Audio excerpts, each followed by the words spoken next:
Nation. Let's vent. Let's vent, man. The Buffs take the first loss of the Coach Primera, 42-6. It was a rough one, not going to lie. We're going to vent, and we're going to let it all out. We were presented by Game Time.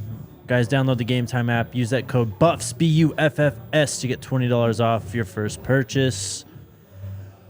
Whew. I said it on Twitter, man. I've been here. Yep. This isn't a foreign feeling to me. I'm not crying. I'm not hurt. I'm not sad. I know this feeling. Yep. It sucks, but it's not new, man. Look, let's be real clear about this. Colorado just lost a game on the road. One of the best environments in college football to a top 10 team. Yep. When they were 3 touchdown underdogs. Yep. Find me the surprise.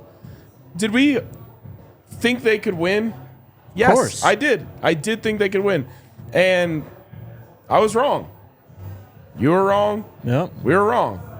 But let's not act like they just blew it or it all just blew up in their faces. You know, had they lost to Colorado State last week, the dunks would have been appropriate. Right. They didn't. They found a way to scrap their way out of that and win. They lost a game they were expected to lose. They lost by a few more points than they were expected to lose by. But in the end, this doesn't change anything about the Coach Prime era. This doesn't change anything about the start to this season. Colorado, their over-under in Vegas before the season was 3.5. The juice was on the under, Yeah. meaning they were projected to win 3 games. They're 3-1. So everyone needs to take a step back and check their perspective. Yes. I know that the haters want to say, ha ha ha, we told you Colorado wasn't a national championship contender. We never said that. We didn't think that. We didn't think Colorado was a national championship contender. No. So it's a weird place to be because those who actually follow this team had a certain set of expectations, and the hype that has come for this team nationally has exceeded those expectations. Yes. So then the haters think that everyone expected a certain thing. They lost a game they were expected to lose. They're 3-1. They won a game they were expected to lose in week 1. And then they won 2 they were expected to win in week 2 and 3. And before the season, they were expected to lose in week 2. So let's just be real clear about what's going on here. The expectation from the nation coming into week 4 was this team be 1-3. They are 3-1 instead. And I said it, I can't remember if it was on Wednesday or Tuesday. I said perspective, guys. Yep. And I got lit up for it. I don't believe blah, blah, blah, blah. This is what I was talking about. You're without your best player. We know that the trenches have struggled so far all year. I don't think I'm really surprised by much. And it's a lot of the same problems we've already seen. Like the first half, they could not get any offensive momentum going whatsoever. And that's really what lost them the game right there. They had, at one point, I think it was 9 offensive plays to Oregon's like 34. Yeah. Can't win like that. Yeah. Damn. My voice was doing okay for a while. I know, yeah, what happened? It's going out on me now. The way that this game started was very not conducive to an upset. Yes. They go down there, they score. You go 3 and out, they score again. And then you give them the ball back, and that's when the fake punt happened. Changed the game. Yep. Tip of the cap. You know, like, I hate Dan Lanning, but I can also tip my cap when he does something good. Sure. Great call. Watched the film, saw something in Colorado's punt team that they thought they could expose. They went and exposed it. And that's football. That changed the game. Yep. Colorado gets the ball back there. They go down and score. It's 13-7. Now, who knows if they would have done that, but if they did, it would have changed the game. Yep. I agree, man. I mean, it looks ugly and it sucked to watch.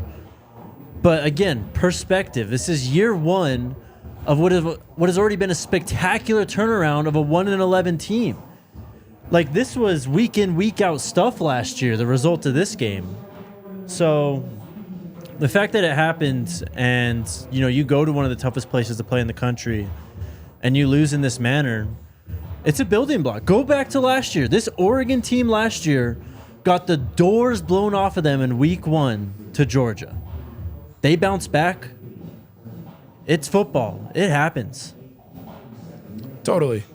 It totally happens. And this is the perspective game. And you mentioned perspective earlier in the week. Like, let's not pretend like whatever happens here is the end-all, be-all Yes. of this team. It's not. So they lose this game.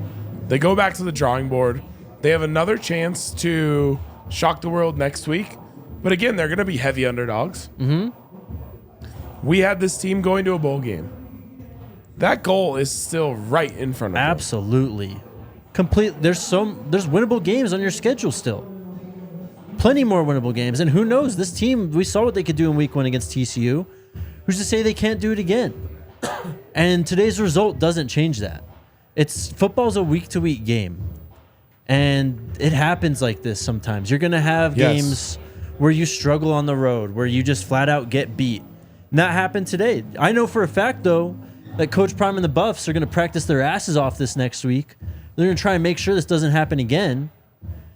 And, I mean, people said, Travis wanted to change things. I don't want to hear that. Losing Travis changes everything offensively and defensively about this team. What team wouldn't play better with their best player? Of course. Does it change the total result? We'll never know. But what if on the first possession, Travis intercepts the ball? Right. They go down and score. There's a play in the first offensive possession on second down. They go 5 wide. They get single coverage everywhere. Shedeur throws it to Xavier Weaver. He doesn't make the play. Mm-hmm. What if that's Travis? For sure. Changes everything. So I'm not going to sit here and say Travis would have made a 36-point difference in the game. Of course not. That's not what I'm saying either. But football doesn't work that way. Right. It's a play-to-play, game-to-game type of basis. Sometimes your game plan is really bad compared to the other team's game plan. When you see a team lose like this, sometimes it's talent, and I think that made a big difference in the trenches especially. Absolutely. Sometimes it's your game plan wasn't good, and their game plan was really good. Yep. And in this specific scenario, I think it was a combination of both. Absolutely. I mean, we knew going back to the TCU game that the trenches were an issue, frankly. They allowed 230-some yards on the ground defensively. Shedeur was still running around. He was sacked still 5 or 6 times in that first game against TCU. Obviously, there are things and there's talent that needs to be added to this team. But again, this is week 4 of year 1. Yep. That's all right. I mean, you just have to ignore the people who don't understand where Colorado came from and where they're going. Yes. The goal here is to win a national championship. Not this week. Right. And really not this year. Like, of course you start 3-0. There are going to be thoughts of, wow, what is this? Is there magic that's about to happen? Mm-hmm. But the goal is to win a national championship at Colorado. It wasn't going to happen this year. And it doesn't change the fact that kids are still going to want to play for Coach Prime. Oh, my God. I mean, this team, kids were wanting to play for Coach Prime before they even played a snap. He changes everything about recruiting and what your program can do in terms of the talent you bring in. And look, it's, again, it's 1 week. It's a whole year. Recruits no one's going to decommit over this one game. And if you do, we didn't really want you anyway at that point. More people will commit over this one game than will decommit. Yes. Because Coach Prime is going to call up every dog in the country and say, I told you I need you. Mm-hmm. Look, I need you to be able to beat Oregon. Obviously, they're not playing Oregon moving forward, but you know what I mean. Right. I need you to be able to compete with top 10 teams. Yeah. We're not there yet. We will get there. But I need you to be able to get there. I promise you that is going to be the message from Coach Prime to the best players in the country this week. And guess what? Oregon doesn't have Lil Wayne coming out of their locker room next week.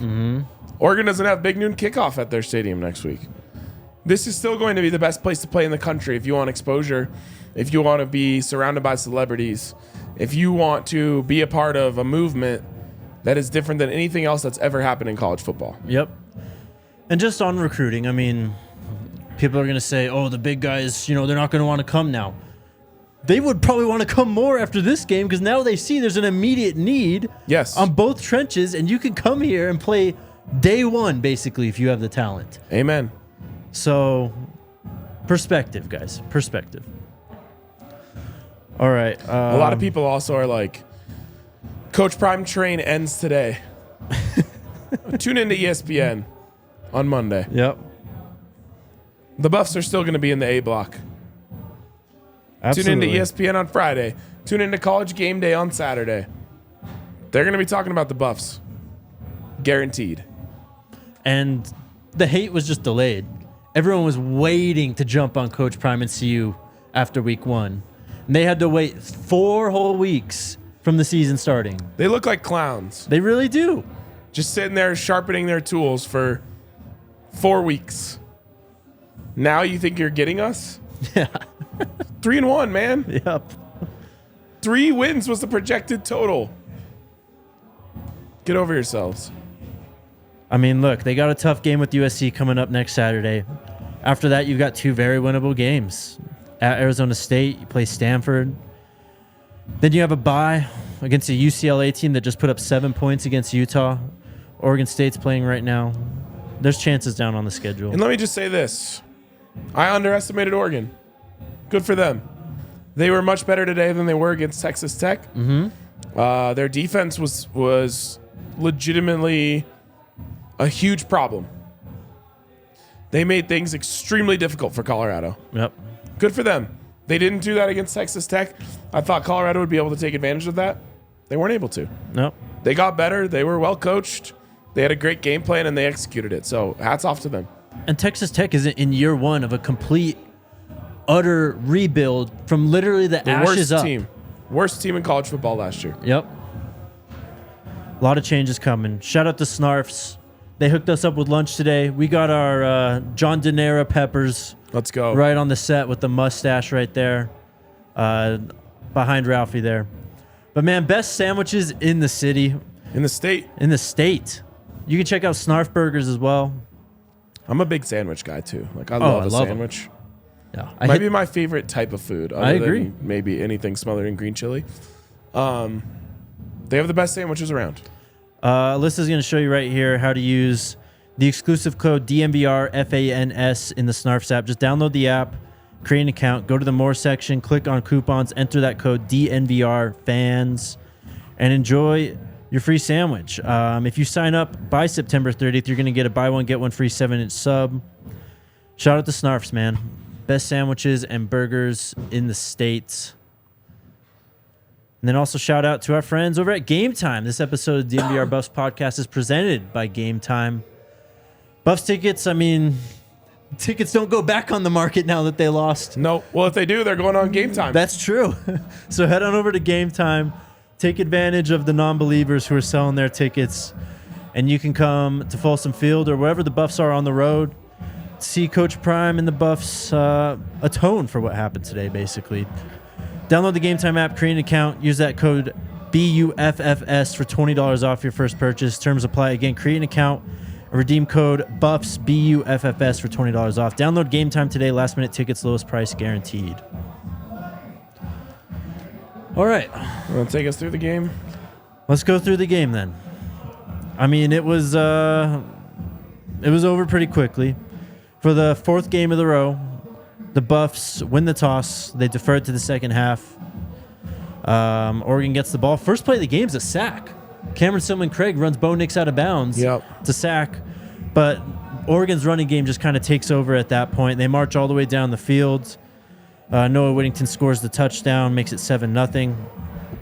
Colorado gets the ball back, and again, just like CSU, this goddamn fly. Just like CSU, no offensive momentum. They go 3 and out. They punt the ball. Oregon gets the ball right back. Again, same thing. Drive right down the field. Very balanced attack. I don't think Bo Nix threw an incompletion until his third or fourth drive of the game. They were running at will on the Buffs. Bo Nix touchdown pass to Casey Kelly. Scores 13-0. They go for 2. They do not get it. Colorado gets the ball back. They start to move the ball again, or a little bit. Javon Antonio's presence is felt for the first time this season. But after 1 first down, the Buffs punt.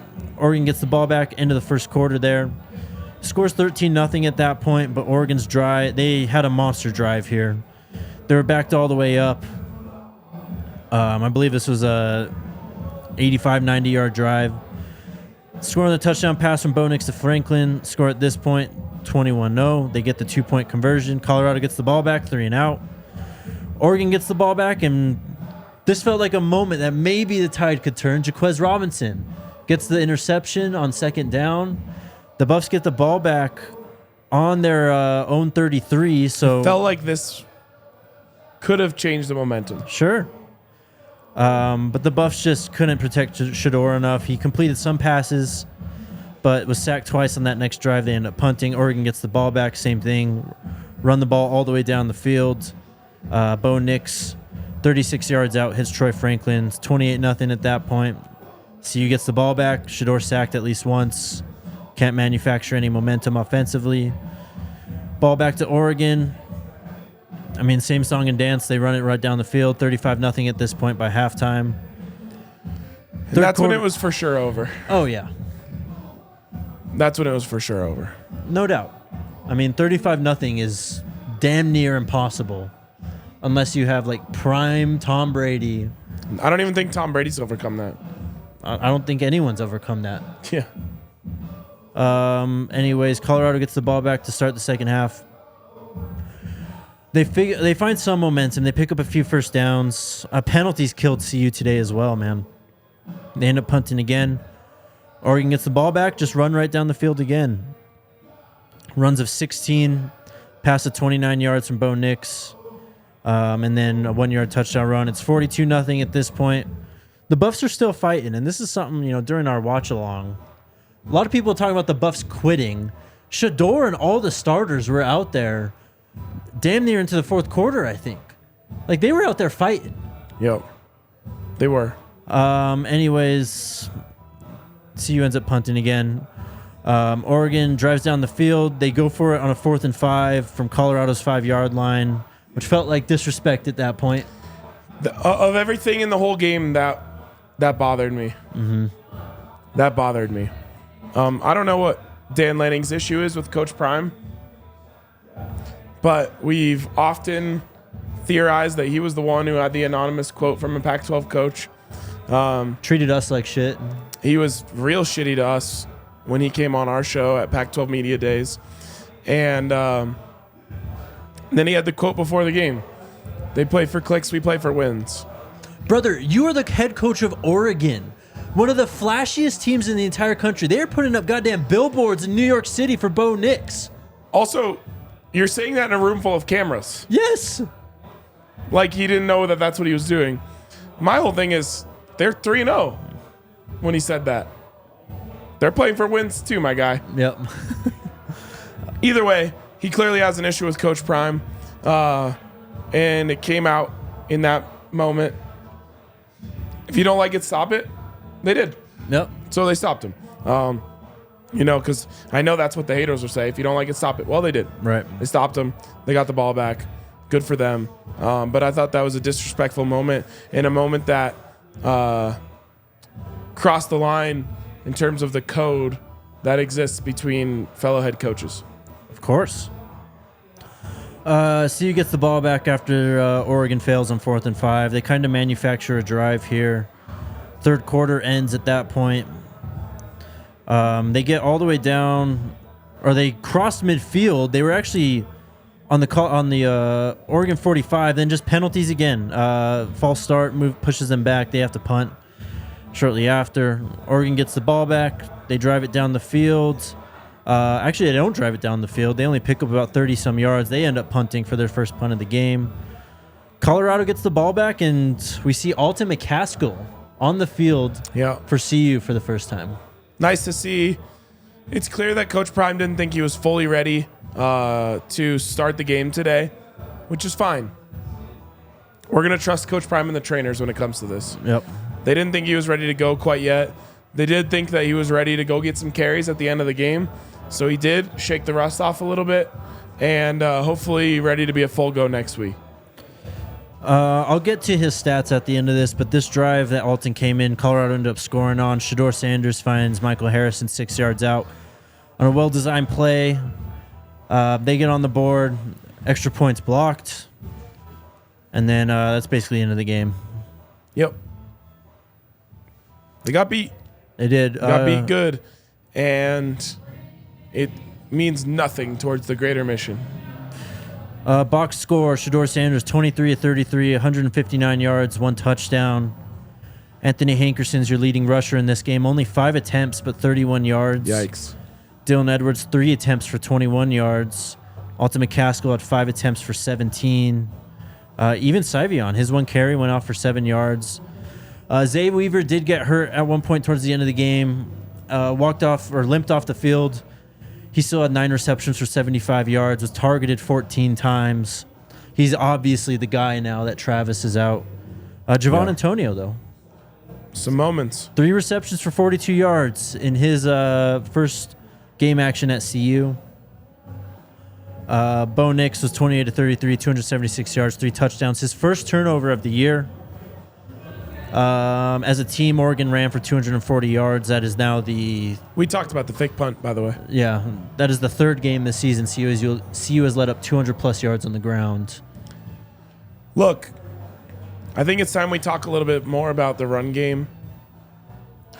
CU's inability to run today and inability to stop the run today is the story of the game. That's it. Period, point blank, the end. It's not about getting out-coached. It's not, in my opinion, it's not about play calls on offense. It's not about the fake punt. It's about you can't run the ball, and today you could not stop the run. Why are we calling screens on 3rd and longs? I don't know. They didn't trust. I don't think they trusted the protection. But what? I mean, you're not even giving yourself a chance there. I know it's break a tackle and go down the sideline, but you're going against what I'm just saying. I don't think that's what it's about. Yeah. To me, it's about the fact that you couldn't run the ball and you couldn't stop the run. You will not win football games like that on a consistent basis. They actually were able to do it against TCU, right? They didn't run the ball well in that game, and they didn't stop the run well in that game. They won it. They brought in all of the reinforcements to stop the run against Nebraska the next week. They did it. They won that football game, but they still weren't able to run the ball. Colorado State still didn't run the ball. Shador pulls a rabbit out of the hat, wins you the football game. Today's the first time that it's really come back to bite you, that you've been losing the running battle. Yeah. And you got to get one of those two things.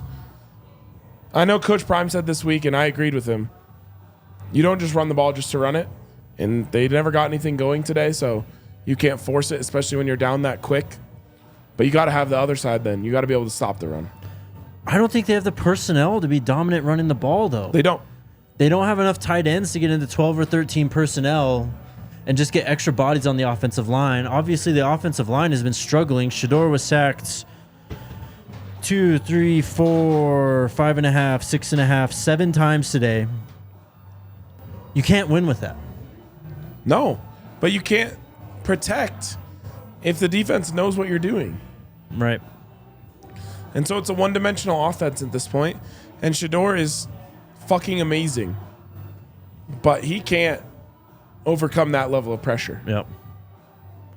And we're starting to see it build up, honestly. Let me just use this as an example. Remember the Super Bowl that the Chiefs got blown out? Yeah. Why was it? It was just the Mahomes show. Pressure. Yeah. Tampa Bay had pressure on Mahomes every single time he touched the ball. So even the best quarterback in the world, as much as that pains me to say as a Broncos fan, the best quarterback in the world could not overcome constant pressure. There's nothing Shador can do. Yeah. There's a couple times where he held onto the ball too long. There's a couple times where he could have thrown it away instead of taking a sack. But in general, if he's going to have people in his face every single time he snaps the ball, he can't succeed in that environment. Just look at Bo Nix in Oregon, and I'm not going to trash on Bo Nix right now. I'm going to give him credit because he played really well today. But he gets to just sit back there, and he's got the confidence because he knows his offensive line is going to block. He knows they can run the ball, and it just makes it so much easier on him. We know Shador's a more talented player than Bo Nix. I think that's pretty clear, to be quite honest. I agree. So Shador has an offensive line, and everything just starts to work better. The passing game works better. The run game works better. Shador's not, dropping back and immediately thinking, I got to get out or I got to find an opening to try and at least find a window to throw into. So, team needs work in the trenches. We knew that coming into the season. Of course. Again, penalties bit CU in the butt again today. I mean, this was their most penalized game of the season, 12 penalties, 103. Only 5 for 14 on third downs. They actually caught up in terms of total plays ran, but still ran 15 fewer plays in Oregon. That's an entire drive. Lost time of possession. Didn't turn the ball over. So they did win the turnover battle. Yep. Something, but yep. Coach Prime, we're getting a couple quotes here coming through online. He said after the game, good old-fashioned butt kicking. No excuses. Their coaches did a good job preparing their team. Obviously, we didn't. That surprised me. I didn't expect that.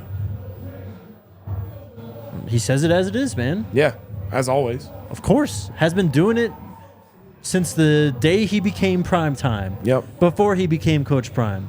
Yep. Guy just says what it is. What else does he say? If we can protect 2, we got a chance. Yep. Today they couldn't do it. Absolutely. All right.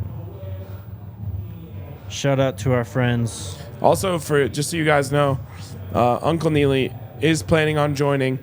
We're just waiting for him to get set up. So hopefully we hear from him in a second. We'll get his perspective. Shout out to Saturday Neon.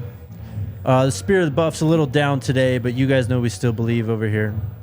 Saturday Neon was a company started by 2 roommates at CU. They make officially licensed LED neon signs. They got CU. They got about 20 other teams there.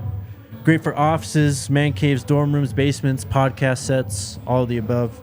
Head on over to SaturdayNeon.com. Use the code DMVR. You'll get 10% off of your order today.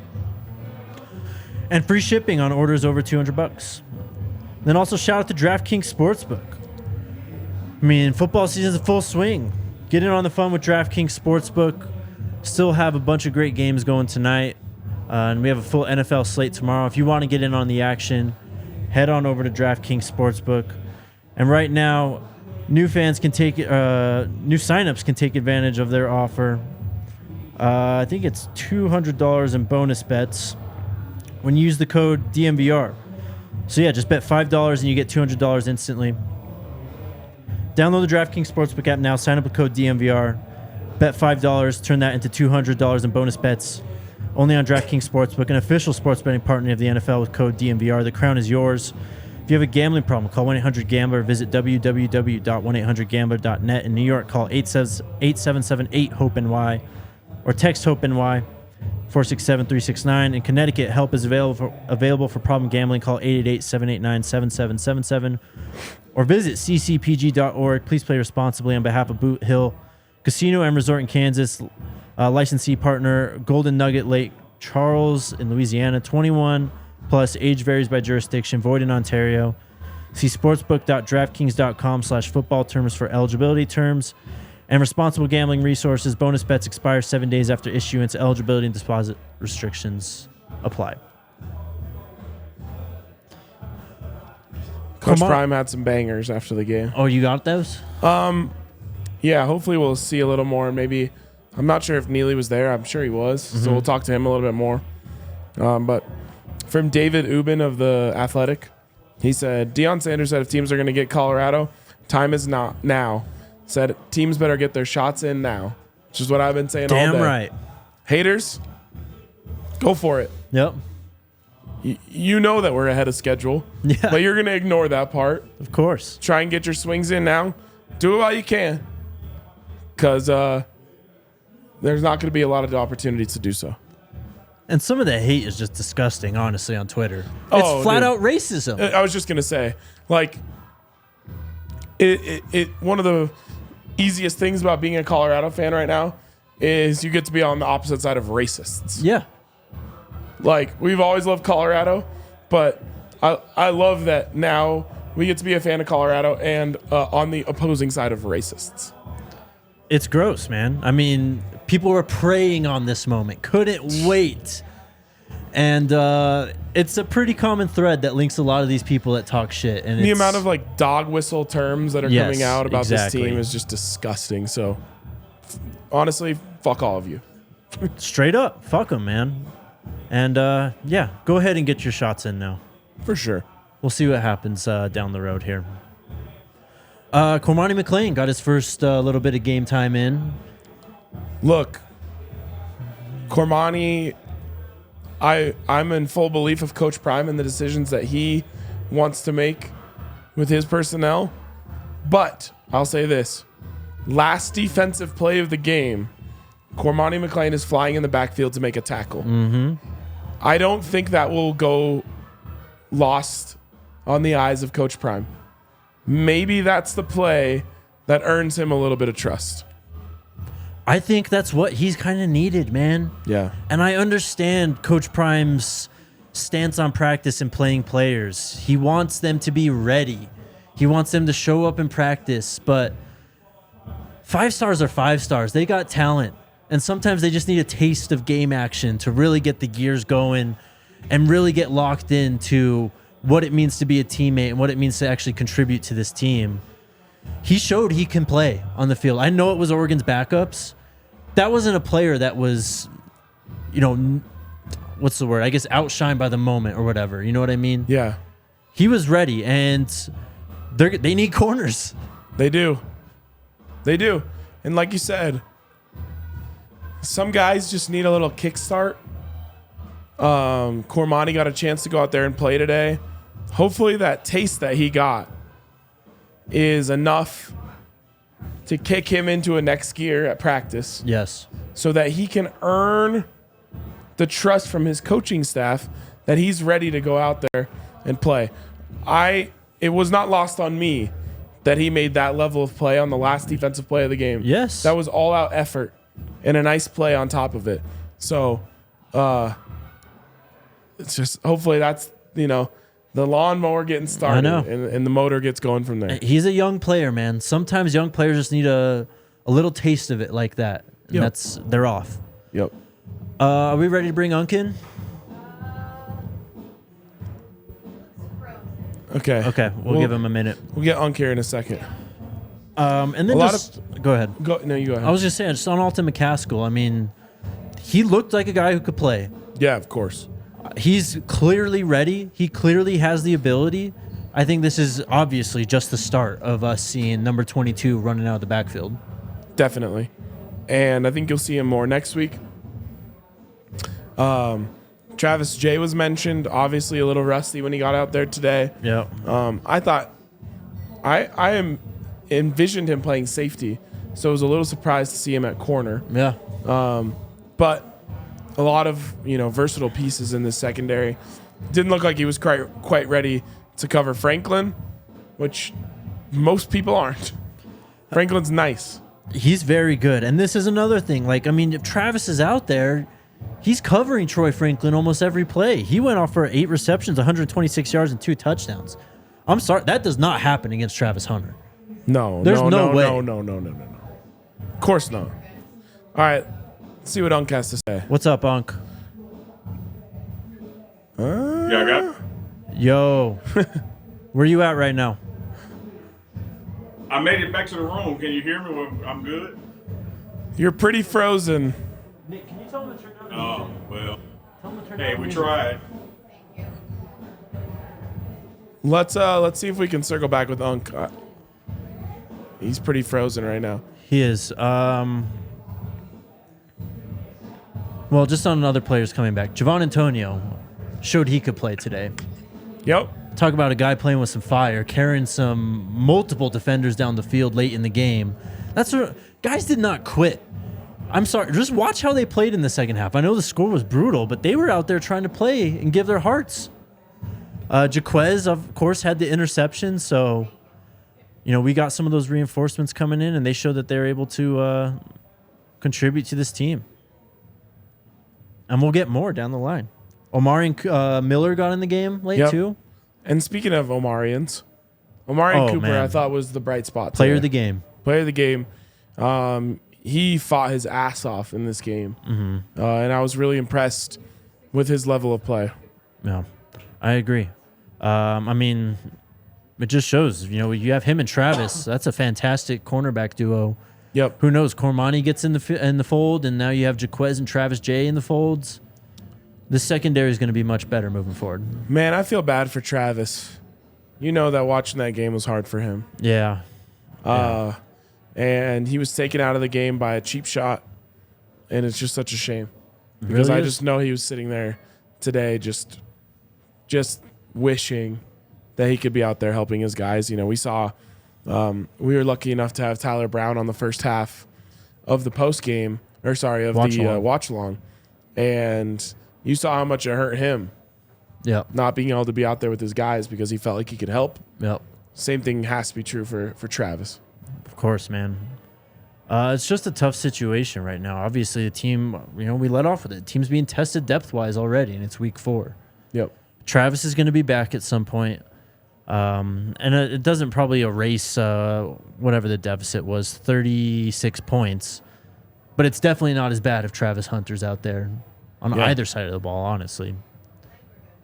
All right, we're good. What's up, Unc? Oh, there he is. There we go. We see you. How you doing, man? Hey, doing good. How y'all doing, fellas? Can't complain. We're Maybe a hanging little. in. What did you see? What did you think? What did you hear after the game? Well, let me just deal with during the game. It was just an old-fashioned butt whooping, man. We just got stomped. It's one of those things where it's kind of mixed emotions. We clearly were facing a team who was more prepared today than we were, but I don't think that they were 36 points better than us. A lot of what happened, not taking anything away from what they accomplished. They won the game. They won in all phases. They won it soundly. But there were some opportunities to stop plays. For instance, we just could not tackle today. The yards that they got after first contact and second contact were just ridiculous. We did not tackle well at all defensively. Then on the offensive side of the ball, we didn't block well at all. You put those two things in the hopper, man, you're going to get an outcome like you got today. Yeah. You brought up the tackling, man. And I was right about to say it right before you came on. Like, to me, that's probably the most disappointing part of everything is just like you're there, you're able to make a play, and you don't finish it by not tackling. And I'm sure that's going to be the number one focus in practice this week moving forward. Absolutely. You heard the players in the locker room. You heard their frustration post-game. You heard them excited and disappointed as far as looking forward to what practice is going to be like tomorrow and then on Tuesday. They know that it's going to be tackling drills all day long. It's one thing if a guy goes 30 yards untouched. It's another thing that when you get contact at the line of scrimmage, contact 5 yards later, contact 7 yards later, and he's still running for 20 yards. That just can't happen at this level of football.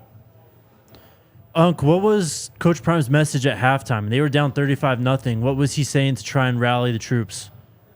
Well, I talked to him on the way in before halftime and asked him a couple questions. For one, just talking about the deficit, the hole that we were in. And he just said, we got to see who came here to play or who really wants to play. And then in the locker room, he understood, man, at that point in the game, yes, it was, I think, 35 they had.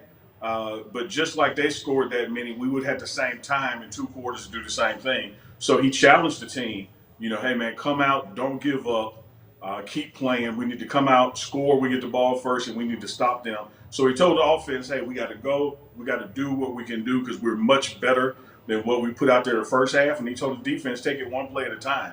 That we just got to get some stops, get the offense the ball, Clearly, that didn't happen with the outcome of the game. But his message at halftime was not one of being defeated. It was one of saying, "Hey, let's see who wants to be here." Love it, man. The offensive line, I mean, 7 sacks again today. I mean, what needs to change there? What can they do there to try and help alleviate the pressure Shador's facing? So here's a couple of things, man. And Coach Prime has not just alluded to it; he said it flat out that we got to get some upgrades in here. When this offseason comes. He talked about that we're 7 players away from being, a high caliber top 4 team in the nation. And I think you saw that today. That is no slight to the young men we have giving it their all. We have some excellent guys who can play some ball and high character guys. But the truth is that we're lacking some depth and talent at times that we're going to face across from us and our opponent. And so we're going to have to upgrade those positions in the offseason. Right now, it is what it is. We got what we got. We got to go to war with what we got. We got to coach them up and get them better. But we just absolutely have to protect the best quarterback in the nation better than we're doing if we're going to win some more ball games. Unc, I'm curious if in that first season at Jackson State, there were any games similar to this one that you can look back and say, based on your experience, this is how they responded. Well, let me answer that this way, because in that first COVID season under Coach Prime, I've been with him now for 4 football seasons, and that we never suffered a defeat by this large of a margin. But he did make it clear after the first couple of losses that spring, you better get me now because you're not going to get me in the future when I get everything I need and have time to really build this program. And that's exactly what happened. Went back-to-back undefeated in conference, 2 conference championships, and 2 bowl game appearances. Having said that, man, again, he understands that this is what we have and what we got to play. But today was an effort thing, fellas. Like, don't get me wrong. Number 19, if you want to go by rankings, played number 10 in the nation. But those guys are not 36 points better than us. That was not a product of that we don't have talented players, don't have talented coaches. That was a product of effort or a lack thereof. We did not tackle well all day long. We did not block well all day long. And even though I think that team, on paper and on the field was better than us, I will stand by it that they're not that much better than us to have that kind of point spread. And let me tell you this about Coach Prime. I happen to know Coach Prime. I happen to know Deion Sanders. I happen to know Prime Time, those 3 entities that make up him. This ain't happening again, fellas. This ain't happening again this season. This ain't happening next year. This ain't happening for the as long as he ever coaches at Colorado. He ain't doing this again. He doesn't play about losing. He doesn't play about effort. He doesn't play about not dominating, not winning. This is going to be addressed. It's going to be fixed. And we'll see how quickly it gets fixed, throughout this season. But it's certainly going to be fixed and addressed going forward. And I also say this. I've seen him lose a game before. I ain't never seen him lose 2 in a row. Well, they got a hell of a challenge next week. Yep. So they'll have an opportunity to turn this whole thing around if they go and turn around and win that one. Unc, what was the vibe in the locker room just amongst the players after the game? Frustrated, pissed off. It was what you wanted to hear, from a team who had just lost, on the national stage on ABC in that fashion. They were mad. They were mad at their effort. They were challenging each other. Now one thing I will say, there was no fighting or finger pointing or blaming. They were accepting the fact that, hey guys, we got to get better. And this is that point in the season. You ain't got a lot of time to get better. USC comes to town, in a matter of days now. And so I liked what I was hearing from the players. The coaches didn't have to get on them. The coaches weren't in there yelling at them. They were doing it to themselves and coaching each other up. And I'll say this, man. We talked all summer long, and the 3 of us, believed that we were going to come to Oregon and be 3-0. And we knew that Oregon and USC back-to-back were going to be the measurement games for us to see where we stood nationally with perennial powerhouse teams. That hasn't changed for me. We lost today. We got USC coming in town, and I like what we have. I like the way we can compete and play, and we'll see where we are. But I think Coach Prime has stood on it, man, that, we are a few players away from being what this program needs. But all is not lost. We lost today's game, but we're 3-1. And when you're coming off a 1-11 team to now be 3-1, you're still pushing toward bowl eligibility, still pushing toward a winning season. This is not woe is me time. This is let's rally the troops, circle the wagons, and kick some ass time. Love it. Curious, you mentioned a little bit about effort and just feeling like it wasn't the best as it could be out there. Did you get the sense from the sidelines that, I don't know, after they got maybe punched in the mouth a little bit, there was a lowering of the morale on the sidelines? Yeah, absolutely. And I think that happens with a young team. A team that is young and playing together. They've only been together 3 games at this point. And at this point, I'm talking early in the game. And I think what happened when I saw some deflation occur was when we went a 3 and out, and then they scored, and then we get the ball and do nothing again. And you look up, it's 13-0. By the time they scored again and got that 2-point conversion, the belief impact on the opponent's sideline and the deflation on our sideline, I mean, you could feel it. And one thing, let me give hats off. This was my first time in Oregon, let alone at that stadium. That place is loud. They don't sell their tickets. It was yellow and green every damn where. And the crowd stayed in it and stayed on top of it. We knew going in we were going to have to make some plays to take the crowd out the game, but we didn't make any plays to take them out the game, and they never let up. That's not an excuse, fellas. That's just a shout out to what home atmosphere can do momentum-wise. And I think it was to some degree deflating to some of our younger players who hadn't been on the road in that kind of environment before. Unc, we saw Zay Weaver kind of limp off the field towards the end of the game. Can you give us any update on him, how he's doing? Yeah, I saw the play and him get up gingerly, but I did not talk to the trainers after, to see. Now, man, it would just be a hell of a loss if he has to sit in it because he can still take the top off the field. If you had imagined a situation where you have no Travis, has no Zay, that could be impactful for our production on offense and time of possession as well. So hoping he is able to go. He appeared in good spirits about it. He wasn't sullen or anything, but I did see him have a little hitch in his giddy up as he was trying to get up and go. Yeah, we'll hope that he's okay. Unc, anything else that you want to point out just from after the game or anything that you heard or saw? Yeah, absolutely. I want to say out there to Buff Nation, man, again, I told you guys all the time, Coach Prime don't need no spokesman. He don't need a spokesperson, and I am far from his spokesperson. But I will tell you, having worked with this guy closely for now 4 football seasons, apologies to Buff Nation for this letdown. You will not be let down like this again. This team and these coaches will go back to the drawing board. We're going to increase effort and intensity. We're going to get guys in here on the field. One thing I'll say, man, that speaking of getting guys in here, I'm not talking about after the season. I'm talking about this season, getting them on the field. You had an Alton McCaskill come back today and make a couple plays, and you could see the juices there. You had a Travis J back on the field today. The arrow is still absolutely pointing up for this team, pointing up for this season. Did we get our butts whipped? No, we got our asses kicked today. There is no ifs, ands, and buts about it, forgive me, but please know going forward that you're going to see a different effort for this team. And all is not lost, man. We're 3-1 on the road, playing number 10 in the nation. It happens, but I tell you this, it won't happen again. Unc, I already asked you about the offensive line when it comes to pass protection, but running the ball, again, an issue today. We saw Alton towards the end of the game. He seemed to be pretty effective. Is this going to be, just the beginning of seeing him more, as we move through the season? I believe it. I believe it is, man. I think he was sent out there a couple of times to make sure, that he was game ready, so to speak. This was his first game back. I saw a vicious stiff arm, even though the next person came up and made the tackle. I saw some flashes in his get off and his speed that I like, and I think you'll be seeing more of him starting with USC. But once again, fellas, we can't run the ball, and we got to look in the mirror and be honest with ourselves, and we got to look in the mirror and make some effort and make some changes on how we go about it. The negative run yards, I think, were exponential because of the sacks that we gave up. Of course, but yeah. Even without the sacks, man, we were like negative yardage in rushing the ball. We weren't getting off. And again, man, that's an effort thing.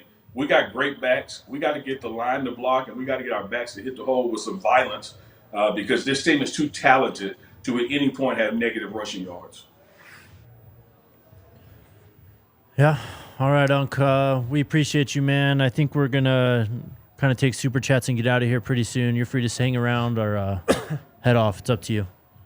Hey, I'll stay and listen to the super chats, man. Hey, appreciate you guys. Appreciate Buff Nation and the fans out there. As always, man. This is a season that we knew we were going to have some challenges in it. Today was one of those challenges. We are built to overcome adversity. I'm looking forward to next week. USC coming to town. Love it, Unc. All right. Shout out to our friends over at Shady Rays. Block out the haters and take on the sun with gear built to last. Our friends at Shady Rays have you covered. Extremely durable frames and clear polarized optics.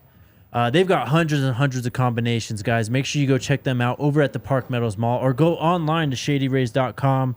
Use that code DMVR. You'll get 50% off 2 or more pairs of polarized sunglasses. And you can try for yourself. The shade's rated 5 stars by over 250,000 people. Then shout out to Backus and Shanker. If you get hurt, they are here to help. They've been helping Colorado families win for more than 25 years. No fees to speak with them about your case. No fees while they work on your case, and no fees unless they win your case and win money for you. They've won over $1 billion for their clients. They've got neighborhood offices all over the metro area here in Denver. And they help with all kinds of injury cases where you weren't at fault. Car accidents, motorcycle, rideshare, pedestrians, trucks, even if you're hurt at work. If you need to sue, smash the 222-2222 to find out if you have a case for free. Backus and Shanker wins. All right, guys, hit that thumbs up button. We had a lot of haters and trolls come in here. Help us balance that out. Smash that thumbs up. Yeah, 13 thumbs downs from haters and trolls. Yep. Hate to see it. Unfortunate. Bummer for them. Unc still there? No, I don't know if he thought I took him off, but I just took him off for the ad read. But then he hung up. Oh, okay. I don't know if he wants to come back again. Okay. I'll text him. First one up. You want to just do super chats? You can do Jay's comment. What do you think is our biggest weakness? I feel our offensive play calls mixed with our offensive line. Don't get me started on our defense. I mean, we've talked about it all day already, man. It's the trenches on both sides of the ball. They just don't have the talent yet at that on either side, really, to make an impact and try and flip the script of the game. That was really the thing, man. They couldn't protect Shador, couldn't get a running game going, couldn't get pressure on Bo Nix, couldn't stop their running game. I think that's where it all starts and ends, really. Super chat from Jabriel. This loss is not on Shador. He's not to blame. Just saying. I mean, Shador couldn't do anything. Yeah. It was really frustrating. Yeah. The tackling was probably the most frustrating thing. The second most frustrating thing was the fact that Shador was just SOL on most plays. He was helpless. Yep. Really. Who's next? Mr. Hillsman.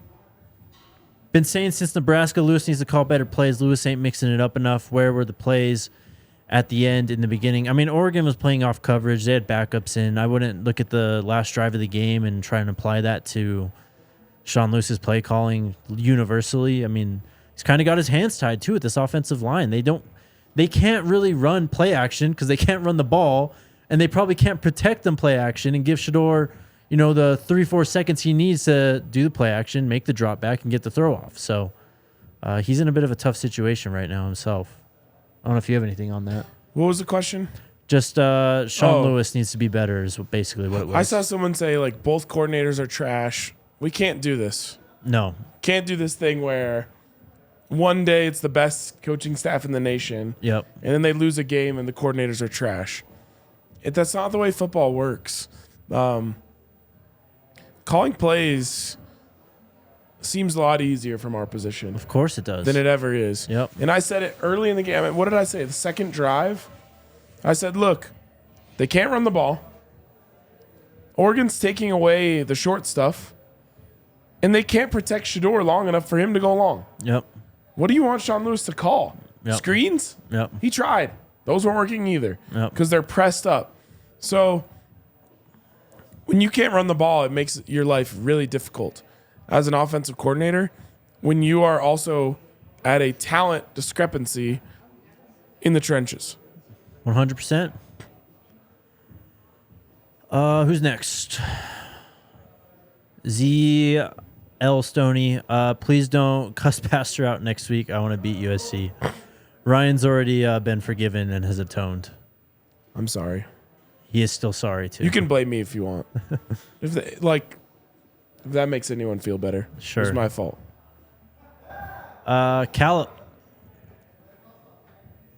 It was more than the O-line. They were dominated. If we are average at DL, and Deion wasted Alton, and more importantly, two, didn't lead the way.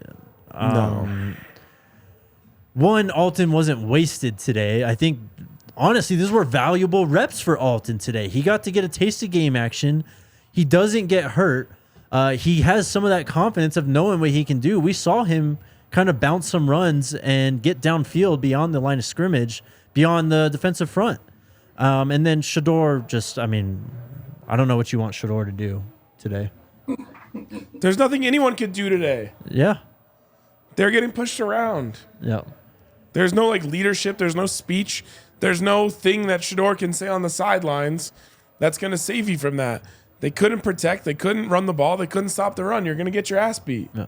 Unk, did you talk to Shador at all? Did you get his thoughts at all after the game? I did not. I walked into his post-game presser, and he did acknowledge to a reporter that there were some times he felt he held the ball too long today, and that was right before I had to walk out to do something in the locker room. So he was, Shador's a stand-up guy, man. Like one of the things I think you saw again today is just how damn tough he is. You remember that 30-19 run that he converted? The guy ain't no quit in him. Even at the end of the game, the head coach, aka his dad, had to demand that he not go back in the game. He was still trying to play in that last series. So leadership-wise, man, he's fine. One thing about it, I don't care if it's the O-line play, the D-line play, receivers, quarterback, whatever position you come up with. Y'all got to understand and remember, Coach Prime has a gold jacket in football, and he understands what he does not see in practice, he ain't going to see in a game. And some of the things that you're seeing in games, you also see in practice, and that's good, bad, and ugly. And so a lot of this is not surprising to the coaching staff. And, I heard you read the super chat about wasting Alto or something to that effect. Guys play when they're ready to play at practice. And when you see what they can do in practice, they can do it in a game. And so there's going to be some growth pains, this season. We have been victorious the past 3 games, but you saw some lapses in judgment and performance in those games. We just turned out the winner in those. Well said. Let's keep going in the super chats. Coochie Monster says, does a single player on CU start for Oregon? Absolute cheeks on both sides of the ball. Only play made was the INT.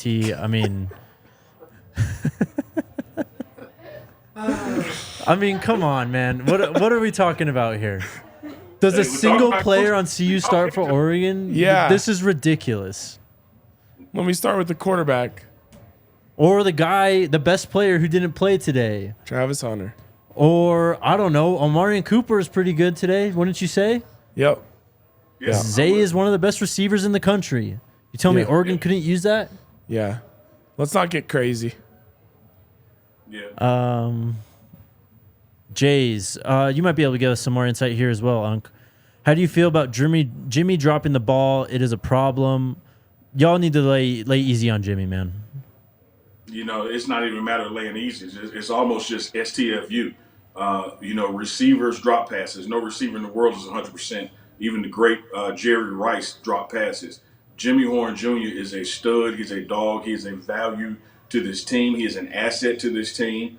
The pass that he did drop, if you're talking about the big one over the top, it was actually, he didn't drop it. It was stripped from him. Yep. Kudos to the defense.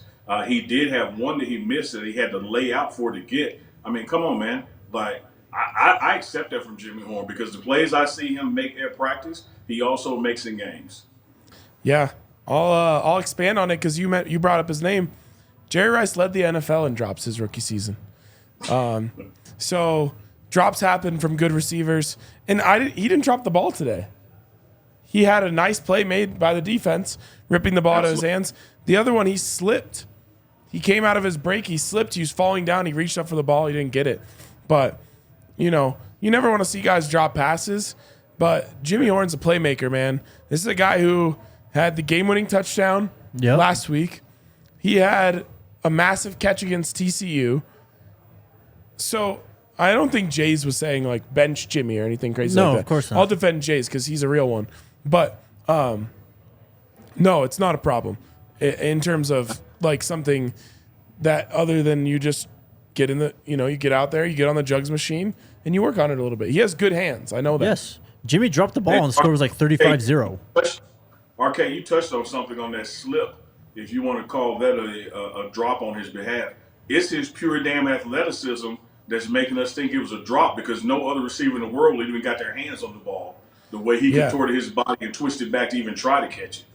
Someone in the comments just said, slip or not, it's still a drop. No, it's not. Oh, man. Who's next? Tyler with the $199 super chat. Shout out Tyler, who also texted me, for a fan out of state who's watching alone, the watch long is the best thing ever. So love that, he was man. tuned in. Appreciate it. It was fun for us too, at least for a little while. Ray Banks says, I still believe we have some holes to fill. Absolutely. Again, perspective, guys. It is one game in the first season of the Coach Prime era. Coach Prime, remember I said this way back when. Coach Prime tells you about it before it ever happens. Well, Coach Prime said I still need 7-8 dogs to get to where I need to be. He didn't say this team is perfect. This team is going to go win a national championship. This team is going to blow out Oregon. No, he said I still need 7 to 8 dogs. He's right. You still see holes. So does Coach Prime. And RK, before we go to the next one, Jay, in that regard, I don't know another word for dog, but let's say puppies. As we wait on these 7 and 8 dogs to come, this season, some of the guys who are puppies are going to grow into dogs. We're not resting right here. It's not like the coaches have stopped coaching. It's not like you're in a situation where this is the best this team is going to be. What you witnessed today are at 3-1. The players that need to play and get better are going to be coached up and get better. And you will see in the weeks to come, Alton McCaskill is going to be a bigger and better running back for us. You're going to see Travis J out there making plays for us. Write all these names down, screenshot and record it. It's going to happen. It's not like we have stopped the win train at 3. We have a lot of more wins in us this season. We just ran into a buzzsaw today, man. Yep. Big Dog Frito says, I'll be the first to name Alton McCaskill the Kraken. I like it. Sure. That's right up there with Dime. I didn't hear what he said. He said it's right up there with Dime Time. B. Harris. We need more shallow crosses, middle screens to stop the flow, the rush, and talent is talent for real. We still come in, stop the senseless penalties, 100%, man. Yep. Keep it rolling. Big Dog Fade again. Oh, this is the same one. It might just be a double super chat. Thank you again.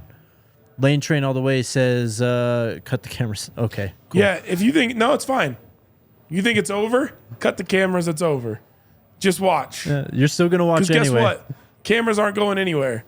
And you're going to keep watching. Exactly. He's still and it ain't over. Here. It's just getting started. Jay McNeil. Are they saying that we lost today because of cameras? No, they're saying that because they lost, the Coach Prime era is over. Oh, my God. Jay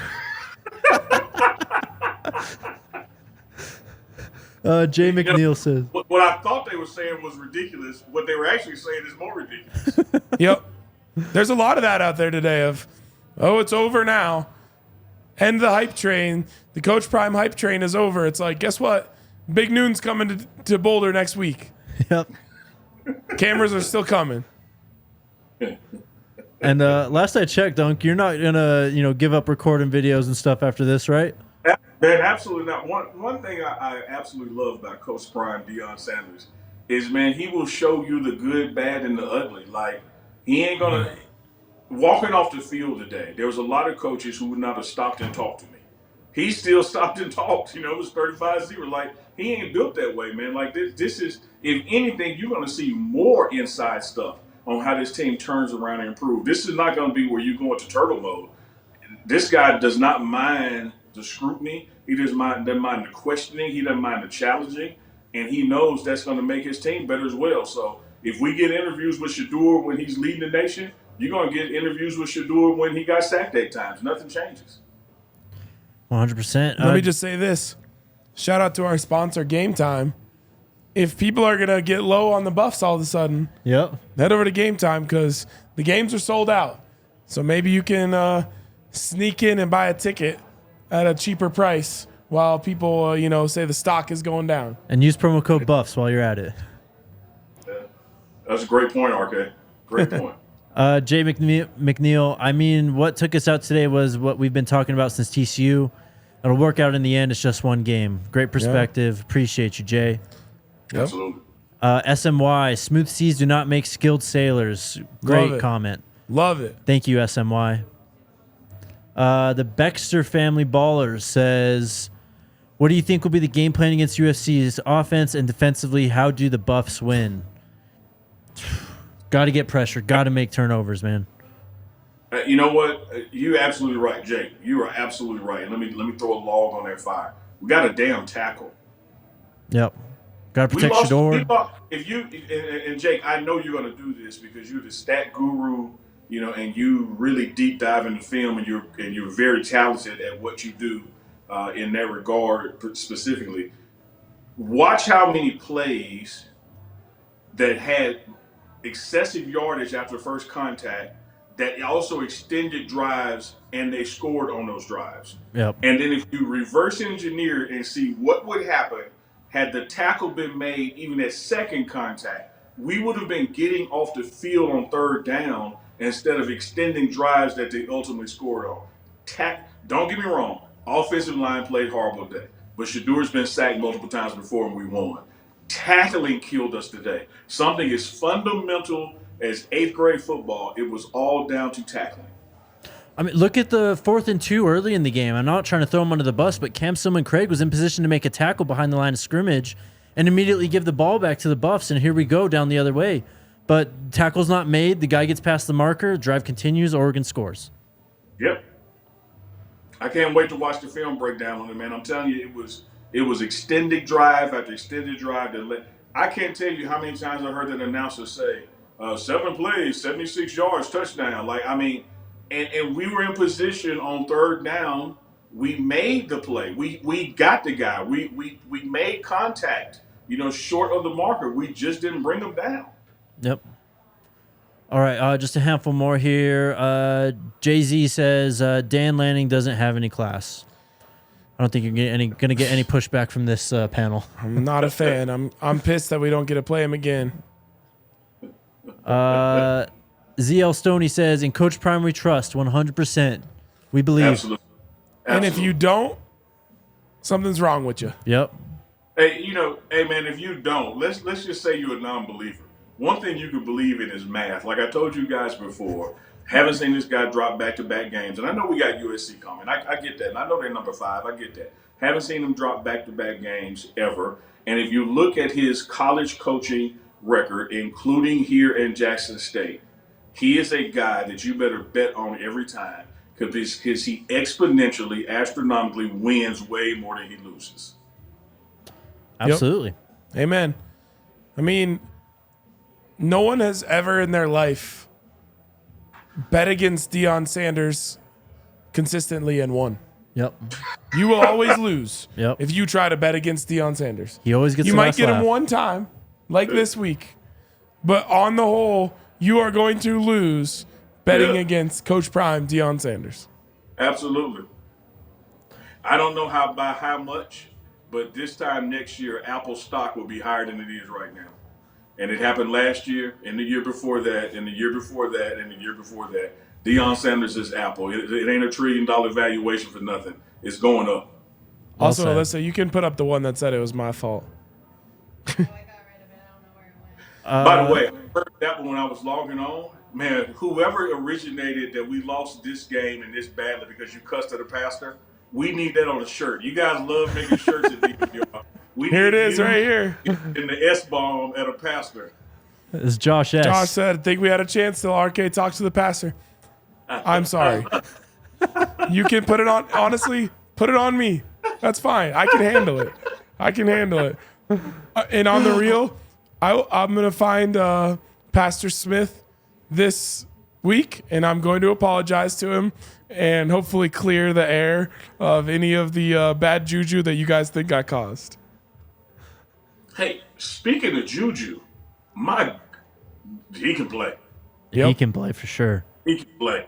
He led the team in tackles again today. 10 total tackles, 4 solo. I know it's hard. Forgive me for interrupting the super chat, Jake. I know it's hard to look at highlights and positives when you get beat this bad. But that guy was out there making some plays, man.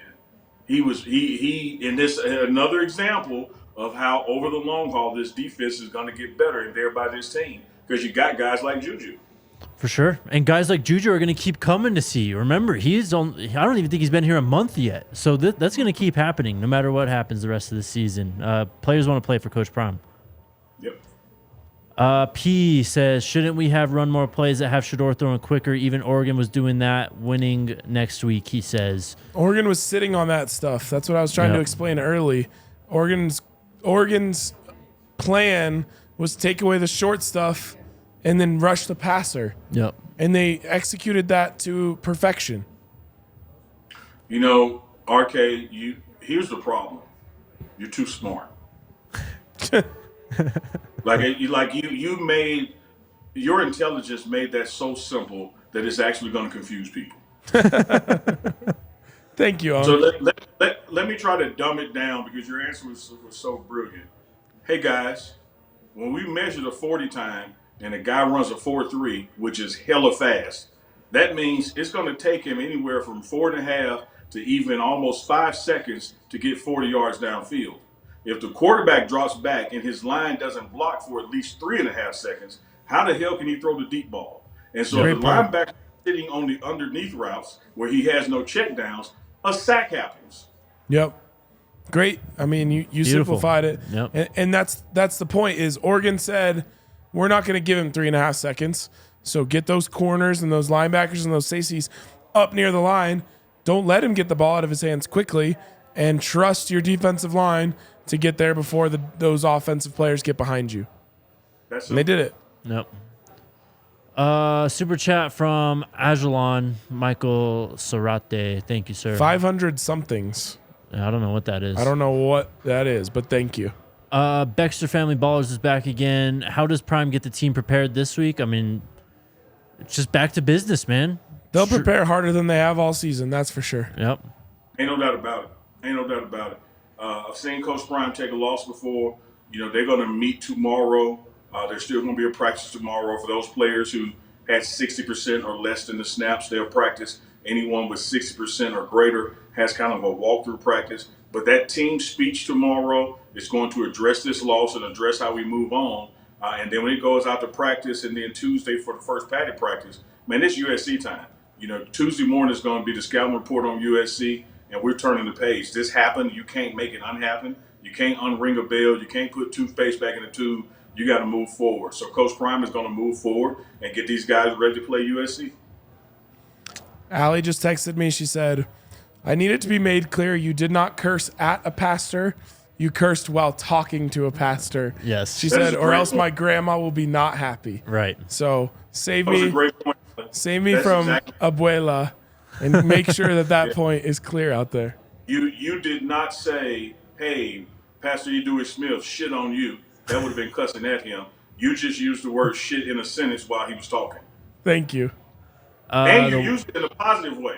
I did use it. Like an exclamation. You were excited. One day I'll live this down, but it's not coming anytime soon. And it won't be this season. The Waddy Way says, great job, Jake and RK. I'm flying in from Canada on Thursday. Looking forward to the adjustments being made for the USC game, including McCaskill getting some more touches. Sko Buffs. Shout out to you, man. Can't wait to meet you. Let's go. We'll see you at the tailgate. Hey, brothers, that made me remember something. A couple stopped me at the game, came down, to the wall there, took a picture, and they shot it out DMVR in the pregame show partnership, and they flew from Texas to Oregon for this game because of this broadcast. That's awesome. That's amazing, awesome. man. Our fans are incredible. Buff Nation's incredible. IW says, absolutely too much trying to strip the ball at the point of contact instead of wrapping up ball carries and letting your help go for strips. I completely agree. Yep. First guy cannot be the one going for a strip. Yep.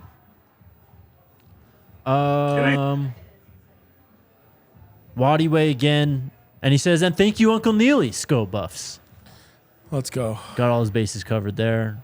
Jabriel again. No more watch along. We 0-3 on watch along. We probably won't. Maybe late in the season, but we'll be at all the other ones. Yep. Joe Ramirez, last one. We did 3? Oh, Celebration Bowl. Yeah. Oh, I forgot. Yeah. Joe says Deion lost 3 games in a row at JSU in 2020.